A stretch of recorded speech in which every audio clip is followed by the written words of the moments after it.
Ladies and gentlemen, please welcome special guest this evening, Jake Lambert.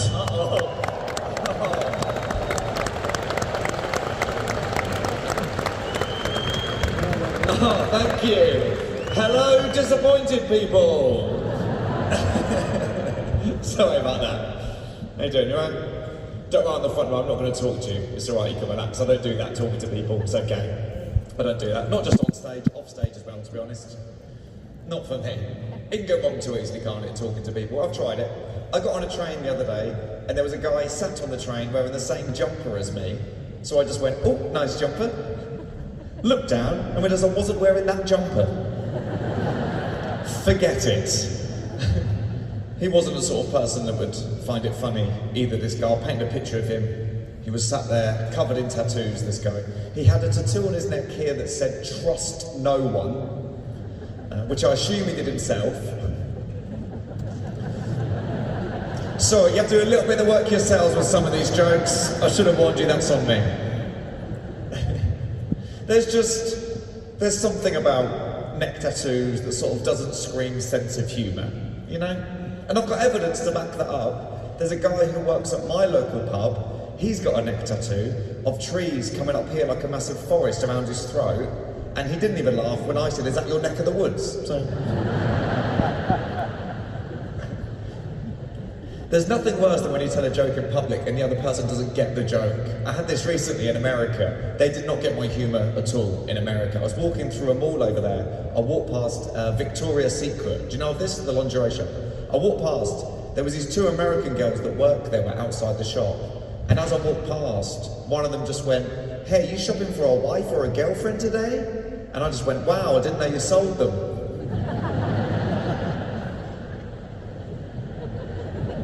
This looks at me like I hadn't said anything. They were like, "Well, just to let you know, our underwear's half off." And I went, "Wow, this is going better than I thought." But again, they didn't get the joke, it was wasted.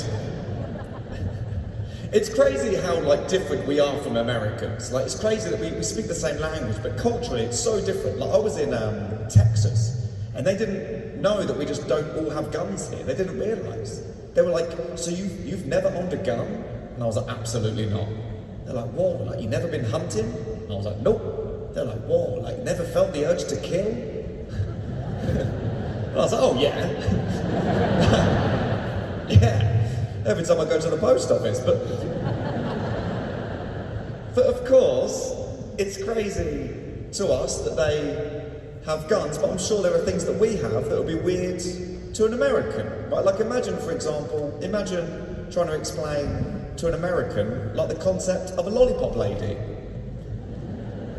Just trying to explain to them that before we let school children cross the street, we just send an old lady out first to make sure it's safe. That's quite weird. So who are we to judge? It's just crazy how different it is in America. They have to be 21 to drink alcohol in America, 21. They didn't realise we had to be 18. They didn't realise. Again, they were asking me all about it. They were like, "How old were you when you first legally had alcohol?" I said, "I was 18. They were like, "Right." They're like, "How old were you when you first drove a car?" I said, 17. They were like, "Right." They're like, "How old were you when you first had sex?" I said, "It's not important, is it?" Doesn't matter how old I'll be, we'll find out. But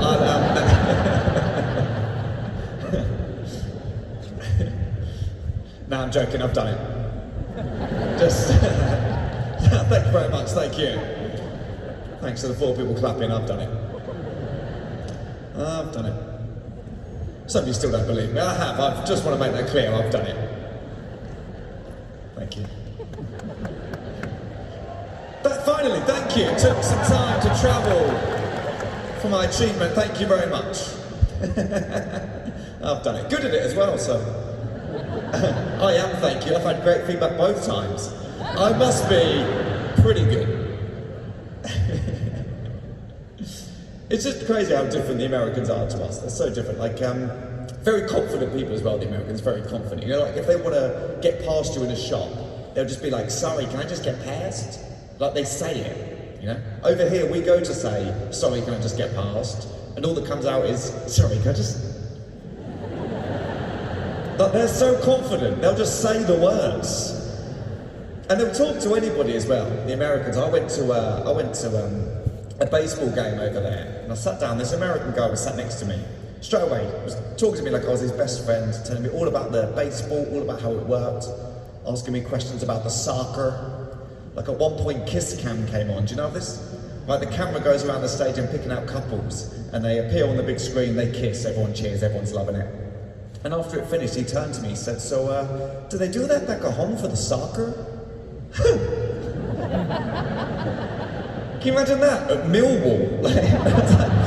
Can you imagine that? Can you imagine that? The Manchester derby. Just stop for a little bit of kiss cam. I was like, no, we don't have that. No, we have CCTV. That's where we're at. I had to explain to him how our fans aren't even allowed to sit next to each other. I was like, we have to be separated by police. He didn't believe me. I had to tell him this story. I'll tell you the same one about a friend of mine. He's a Tottenham fan. He went with his friend, who's also a Tottenham fan, to watch Tottenham v West Ham at West Ham. But they could only get tickets in the West Ham end. So they both made a promise to themselves, if Tottenham score, don't celebrate. Tottenham scored, his friend celebrated, everyone around him started beating him up. I said to my friend, oh my God, I said, that's awful. I said, what did you do? He went, I did all I could do, I just sort of joined in.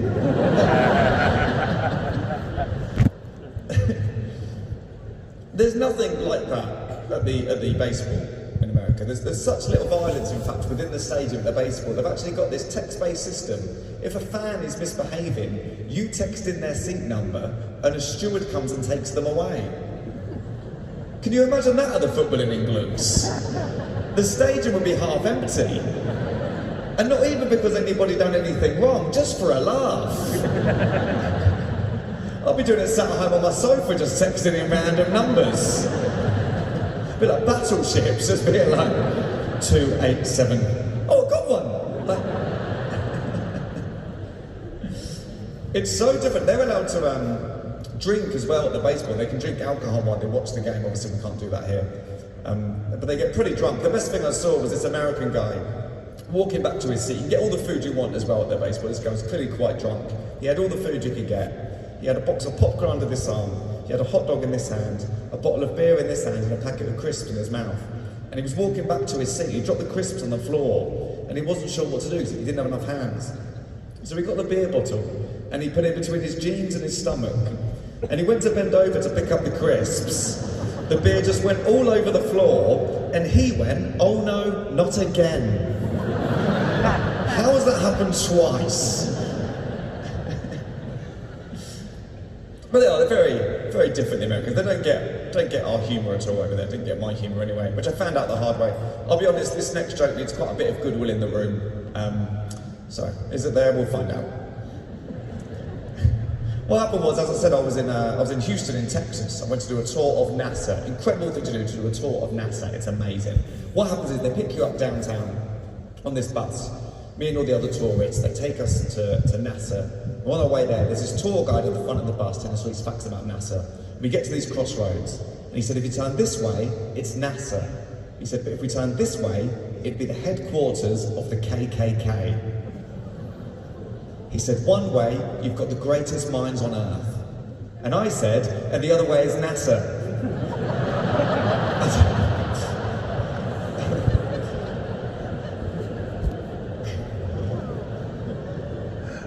I'll be honest, I wish you'd been there. Absolutely nothing. Do you know how hard you have to work to be the most racist person in Texas? But of course, the issue is that everyone else on that bus, they don't know that I'm a comedian as well, because you can't tell I'm a comedian just by looking at me, can you? Because you can't judge someone just by looking at them, can you? I mean, you can, but you shouldn't. But you can sometimes, can't you? Sometimes, you know. Like if you see a man over 55 with a ponytail, you can make assumptions, can't you? Like he's either a magician or he knows karate, you know? But you know one thing for sure, he's definitely divorced. Like you shouldn't, no you shouldn't, but you can is my point. But of course, ultimately you can't judge someone just by looking at them. Like you wouldn't know, for example, you wouldn't know just from looking at me that I've got epilepsy, would you? Because I haven't. No, I do, don't worry, we can laugh, I've got it. It's good news, I've got it. In fact, fun fact for you, I had my first ever seizure during National Epileptic Week. Yeah, which was fitting.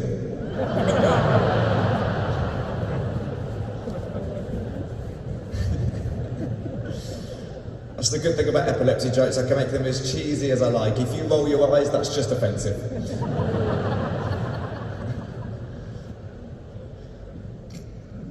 Sorry, we laugh at my own jokes, but I'll tell you about the first seizure I ever had. Is that okay to do? Is that alright? I know sometimes people get a bit funny if people start talking about health conditions. I know some people don't like to talk about their own health conditions. Like I've got a friend called Paul, he's got psoriasis, doesn't like to talk about it at all. I'd rather just sweep under the carpet. So people are doing, again, big fans of psoriasis stuff it turns out. You like psoriasis jokes in Manchester, good.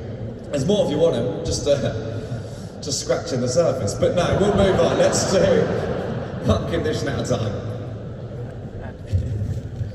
The first seizure I ever had, it was my first year at university. I was in Topshop trying on a pair of jeans in Topshop. I had no idea that I had epilepsy at all, no idea. Just went in to try on these jeans, fell to the floor, had a seizure. I woke up, still in Topshop, had no idea what was going on. I just woke up, there was this bright light and 3 women looking over me. I thought I was in heaven. And then one of them just went, "Excuse me." She went, "Do you know what day it is?" Now I didn't know that was a thing. And I remember just thinking, could you not ask someone else? It's like to me, this woman just walked into Topshop and just gone, "What day is it?" I'll ask that guy there on the floor. The one who's bleeding from the mouth and appears to have wet himself in a pair of trousers that he paused to pay for, which is unacceptable. I was glad when they went under. Anyway, I had to go to the doctor, I had to go to the hospital. The first thing the doctor said to me, he said, "Is there epilepsy in your family?" Which I should say there is.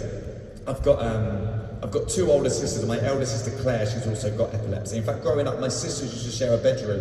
We've got Hayley, my middle sister, she's got really bad OCD. So every time before she leaves or enters a room, she has to turn the light switch on and off about 12 to 16 times. She shared a room with Claire, who was epileptic, and nobody did anything about that. About 5 years that went on. Just 9. Oh, she's gone again.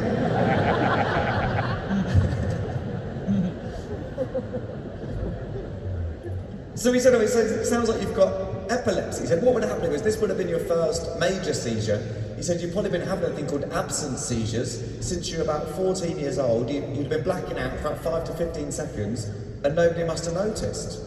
And I went, "Oh, right." Then I went, "Hold on. I'm not sure what a little input I've been putting into conversations that I've been blacking out for up to 15 seconds for 4 years without anybody noticing." I started thinking about how I must have been perceived at school, because I only know one way I was perceived at school, separate to this. When I was in year 10 one day, my headmaster called me to his office. He said, "Jake, we've got 2 new students starting today, a brother and a sister. I thought it'd be good for you to show them around. I know you've got good experience of the school. I know you've sort of been bullied in the past." And I went, "I've never been bullied."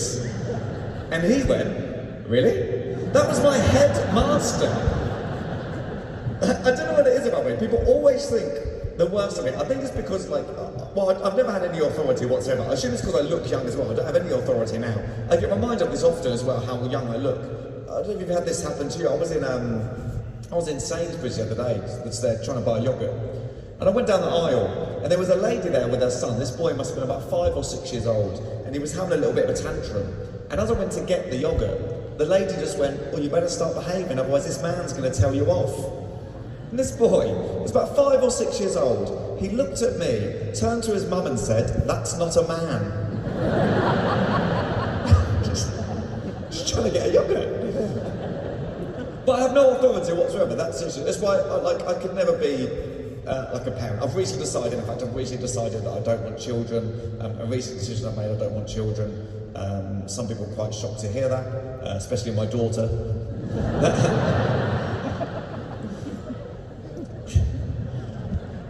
Now I know some of you are like, does he have a daughter at home? I don't, she's in the car. But genuinely I don't. Whenever I tell people I don't want to have children, they always say the same thing. They're always like, would you ever think about adoption? Would you ever think about adopting? And I will say this, genuinely, people kept asking me if I'd ever adopt. I kept saying no, but I thought I should probably read up on this. And I will say this, genuinely, I've read up on adoption, and I think it's an incredible thing to do, and I think it's amazing. And I can honestly say, if I ever did decide to have children, I'd happily put them up for that. There you go, best of luck, I think. I think we're both better off this way. It's not for me. Like, I can barely look after myself. Like, even like when I first found out I had epilepsy, I got put on this prescription medication. I'd never been on a prescription before. As I said, I was at university. I had no idea what I was doing. I just went to the chemist with this slip, this prescription, to pick it up. I went to the chemist. I handed over the slip, and the chemist came out later with this box of medication. He just went, "What's your name?" And I said, "It's Jake Lambert." And he went, "And what's your street name?" I said, "People just call me Jake." Absolutely not, did it? Like, I shouldn't be allowed to be a parent. I'm an uncle, that's enough. I'm an uncle, and even, I'm not great at that, I'll be honest. Like, my niece was over mine the other day. She's 6 years old. I made her some chicken nuggets and chips, and she pointed to the steam coming off the nuggets. She just went, "Jake, what is that?" I said, that's the ghost of the chicken.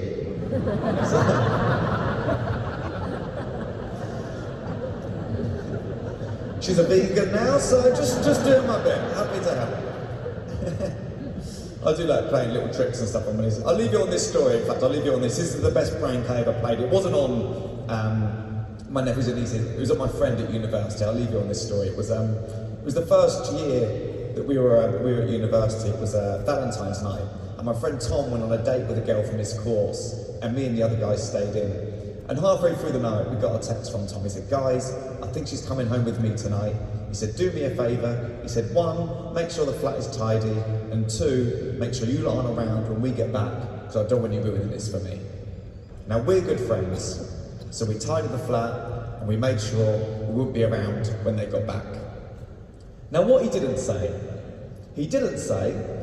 "Please look her up on Facebook, print off a load of A4 size photos of her, and stick them all over my bedroom wall." He didn't say that. So how were we to know? You know when you plan something, it just goes even better than you possibly could have imagined.